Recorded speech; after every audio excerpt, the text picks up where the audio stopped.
podem assentar-se. Vos convido à leitura do Salmo 143. No entanto, não faremos a leitura do Salmo inteiro, apenas alguns versículos. Convido os irmãos à leitura do versículo 2 e depois dos versos 5 a 11. Salmo 143, verso 2.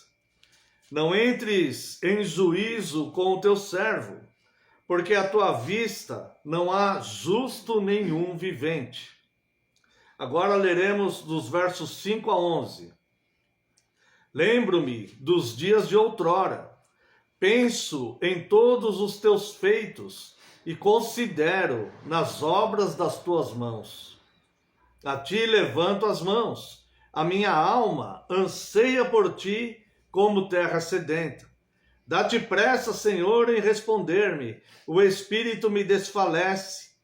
Não me escondas a tua face, para que eu não me torne como os que baixam a cova. Faze-me ouvir pela manhã da tua graça, pois em ti confio. Mostra-me o caminho por onde devo andar, porque a ti eleva a minha alma. Livra-me, Senhor, de meus inimigos, pois em ti é que me refugio. Ensina-me a fazer a tua vontade, pois tu és o meu Deus. Guie-me o teu bom espírito por terreno plano. Vivifica-me, Senhor, por amor do teu nome, por amor da tua justiça. Tira da tribulação a minha alma. Esse é um salmo muito lindo e eu encorajo os irmãos depois a lerem, meditando nele, com calma na sua casa. São apenas 12 versículos e ele nos edifica muito. Nesse momento quero meditar com os irmãos de forma breve a respeito do versículo 2. Não entres em juízo com o teu servo, porque à tua vista não há justo nenhum vivente. Eis aqui, irmãos, o principal motivo para sermos penitentes e pedirmos constantemente a Deus o favor dele, do perdão. Porque aqui diz, não entre em juízo com o teu servo, porque à tua vista não há justo nenhum vivente. Ou seja, o salmista aqui, ele tem a perfeita consciência de quem ele é e de quem Deus é. Deus é santo, santíssimo, e Deus não pode contemplar o mal.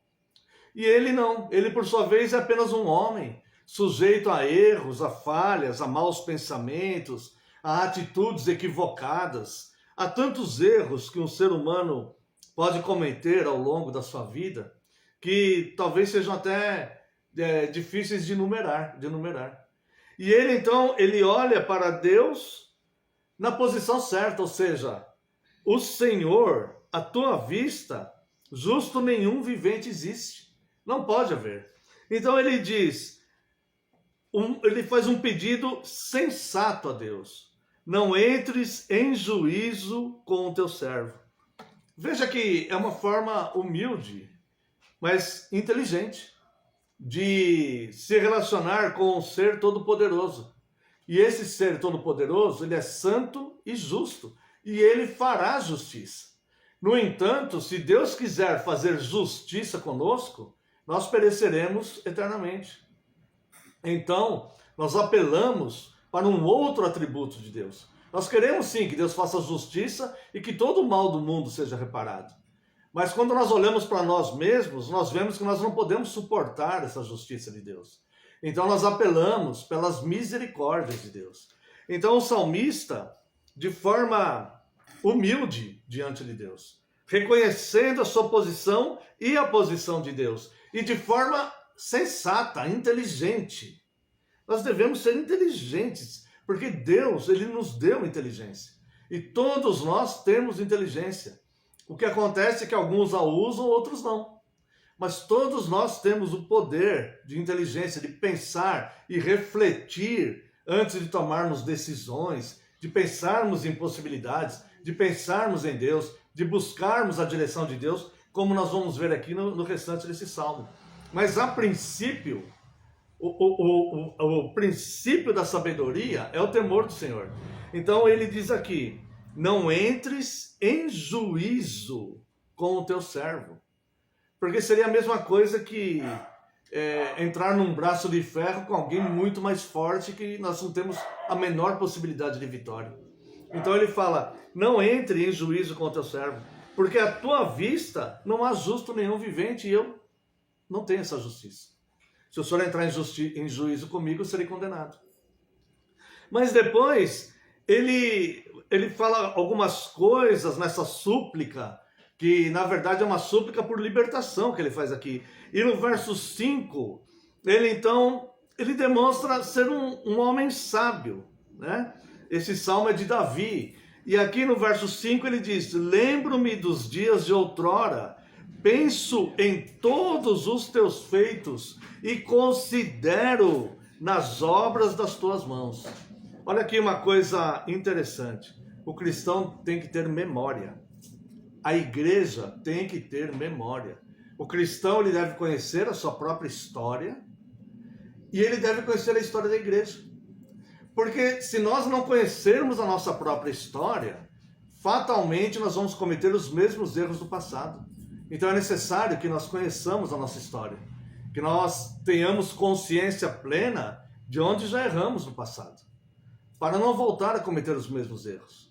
E devemos também, enquanto igreja, conhecer a história da igreja, para que nós não cometamos os mesmos erros que a igreja cometeu no passado, de desvios, de equívocos teológicos e até muitas vezes de falta de amor, de trocas, né? Então, quando nós não conhecemos a nossa própria história e enquanto igreja não conhecemos a história da igreja, nós nos tornamos semelhante a um homem que ele não tem memória, ele perde a memória, ele tem uma amnésia, alguma coisa assim. Possivelmente, imagina um homem de 50 anos, possivelmente ele vai cometer os mesmos erros de quando ele tinha 20, se ele não tiver memória do seu passado, tá? Então, Davi, ele diz aqui, lembro-me dos dias de outrora, penso em todos os teus feitos e considero as obras das tuas mãos. Lembremos de tudo que Deus fez, desde a saída do Êxodo, não, nós não estávamos lá. Desde a criação, não, nós não estávamos lá. Da saída do Êxodo, todos os milagres que ele fez no povo de Deus, a reforma, como Deus levantou aqueles reformadores, como foi a ação de Deus tudo aquilo lá, e a nossa vida. Quantas vezes Deus nos livrou de coisas e de situações ao longo da nossa vida. E aí, após lembrarmos dos dias de outrora e considerando nas obras de Deus, nós podemos adorar e desejar Deus. Você não consegue desejar uma coisa que você não tem afinidade. Você não consegue desejar isso. Você não consegue desejar uma coisa que você que você tenha uma atração, que te complete de certa forma, que te realize de certa forma. Você não consegue desejar uma coisa assim. E para nós desejarmos Deus, porque note que Davi fala aqui, ó, a minha alma anseia por ti, como terra sedenta. Para que a gente consiga ter esse mesmo sentimento com relação a Deus, é necessário que a gente passe, que a gente volte do verso 7 para do verso 6 para o verso 5. Lembro-me dos dias de outrora, penso em todos os teus feitos, considero nas obras das tuas mãos. Se nós não estudarmos os feitos de Deus, que Deus fez a história, relatado nas Escrituras, a própria história da igreja, que é repleta da ação de Deus, e o que Deus já fez na nossa própria vida, se nós simplesmente abortarmos a memória dessas coisas, nós não vamos desejar Deus. Nós vamos cada vez nos voltar mais para nós mesmos e nós vamos começar a desejar apenas aquilo que nos satisfaça temporariamente nesta vida. Nós não vamos ter uma compreensão clara do quanto nós precisamos de Deus. Ao passo que se nós começarmos a meditar na grandeza de Deus, na autossuficiência de Deus, no poder da onipotência de Deus, que é todo poderoso, e pode sim nos satisfazer em tudo que precisamos, e pode sim ser o nosso provedor, o nosso protetor, nós começamos a anelar Deus. Anelar é um desejo acentuado, é desejar muito, né? Então, nós começamos a anelar Deus, mas para isso, nós precisamos conhecê-lo e meditar sobre ele, né? E aí, então, com todo esse conjunto de coisas aqui, ele reconhecendo que ele não é justo, que diante de Deus não há justo nenhum no mundo, né? Ele lembrando dos dias passados, lembrando e considerando as obras das mãos de Deus. Então ele levanta as mãos a Deus, num louvor, numa oração súplice, pedindo a ação de Deus na vida dele, porque a alma dele, de fato, começa a ansiar por Deus, como uma terra sedenta, que precisa de água, né? E aí, então, ele faz o pedido dele. Veja que no verso 7, ele fala assim, dá-te pressa, dá-te pressa. Quando nós oramos para Deus e falamos, Senhor, se apresse, dá-te pressa, é porque a situação para nós, aos nossos olhos, ela é urgente. Não é uma situação de apenas coisas que queremos, ou uma coisa cotidiana, né? Não, é algo que exige uma urgência. Então, ele pede para Deus, Senhor, dá-te pressa, Senhor, em responder-me. O espírito me desfalece, ele começa a descrever o estado emocional que ele está. O espírito me desfalece, não me escondas a tua face, para que eu não me torne como os que baixam a cova. Veja aqui a compreensão exata, que Deus é manancial da vida. Se ele tem esse suspiro dele aqui, mesmo que ele estivesse fragilizado por alguma situação, seja de medo, ou de angústia, ou de enfermidade, ou do próprio perigo de espada mesmo, que ele estava enfrentando, ele pede pressa a Deus. Senhor, te apresse em me responder, o espírito me desfalece, eu estou nessa condição emocional. O espírito me desfalece, não me escondas a tua face, porque se o Senhor fizer isso, o Senhor retira de mim a minha vida. O que sobra aqui de energia, o último suspiro aqui que eu tenho, eu vou baixar a cova. E aí no verso 8 ele diz, faz-me ouvir pela manhã. Antes de falar esse verso 8, eu quero dar uma sugestão para você. Toda manhã, quando você acordar, na sua oração matinal, ore esse versículo 8. Ore ele, versículo 8. Deus se agrada muito quando nós falamos para Deus a própria palavra de Deus. Quando nós louvamos a Deus com salmos, quando nós oramos, usando as palavras que Ele nos ensinou. Deus se agrada dessas coisas, né?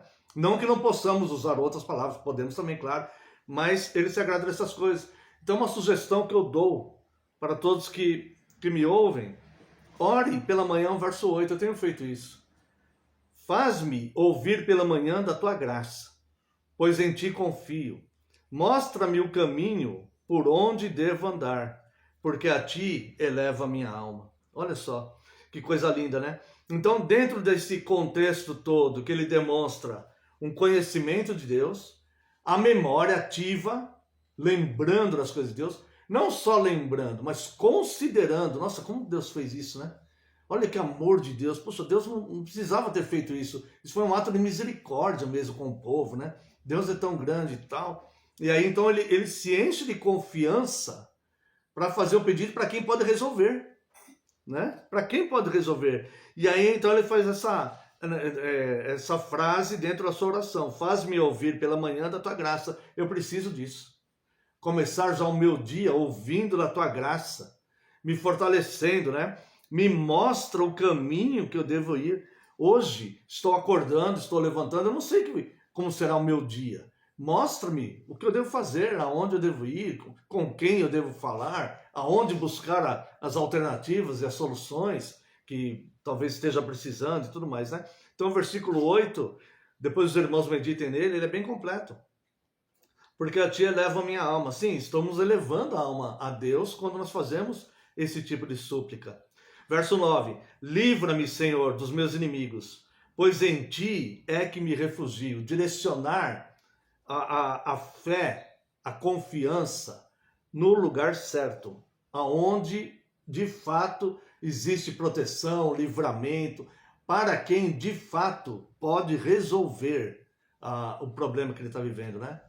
Possivelmente aqui, como ele era um rei, e todo mundo conhece aqui a história de Davi, né? Muitas guerras, muitas batalhas, sofreu traições, Saul estava perseguindo em algum tempo e tudo mais, né? Então ele teve muitas angústias de morte mesmo, né? Então ele diz, verso 9, livra-me, Senhor, dos meus inimigos, pois em ti é que me refugio. Ensina-me a fazer a tua vontade, pois tu és o meu Deus, guia-me, o teu bom espírito, por terreno plano. Vivifica-me, Senhor, por amor do teu nome, por amor da justiça, da tua justiça, tira da tribulação a minha alma. Então, olha só, verso 9, livra-me. Verso 10, ensina-me. Verso 11, vivifica-me, Senhor. Então, aqui são os elementos que nós precisamos para a nossa vida. Tá? Elementos completos que nós precisamos, né? Ele termina o Salmo, nós não lemos, né? Mas com uma oração imprecatória, né?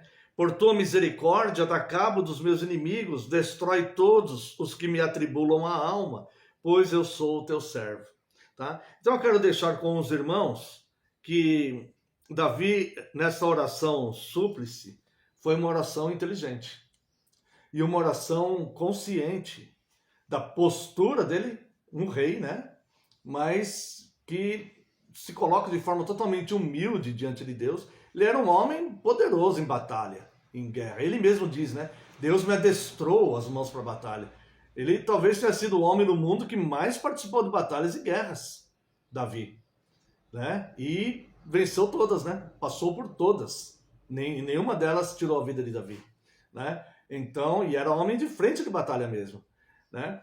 E ele faz uma oração aqui muito inteligente, né? Que nos serve de exemplo, tá? Depois os irmãos meditem nesse salmo. Mas eu quero deixar então para os irmãos o comecinho aqui, o verso 2, né? Não entres em juízo com teu servo, porque à tua vista não há justo nenhum vivente. Então, o principal motivo que temos para pedir perdão a Deus, né? Que nós somos justificados por Cristo, mas não temos justiça própria. Então, esse momento, como eu sempre digo, né? É um momento litúrgico, mas não precisa ser um momento mecânico, né? É um momento que faz parte da liturgia do culto verdadeiro, a penitência, né? Ela tem que estar no culto verdadeiro, mas ela não precisa ser um ato religioso. Ele pode ser um ato do relacionamento de cada um de nós com Deus. E nós podemos dizer, Senhor, perdoe-me, porque à vista dos seus olhos não há justo nenhum no mundo. E eu não sou diferente. Eu não sou só eu justo no mundo, né? Te agradeço por ser justificado por Cristo. Mas perdão por eu estar nesta condição, né? E também podemos, se porventura houver algum pecado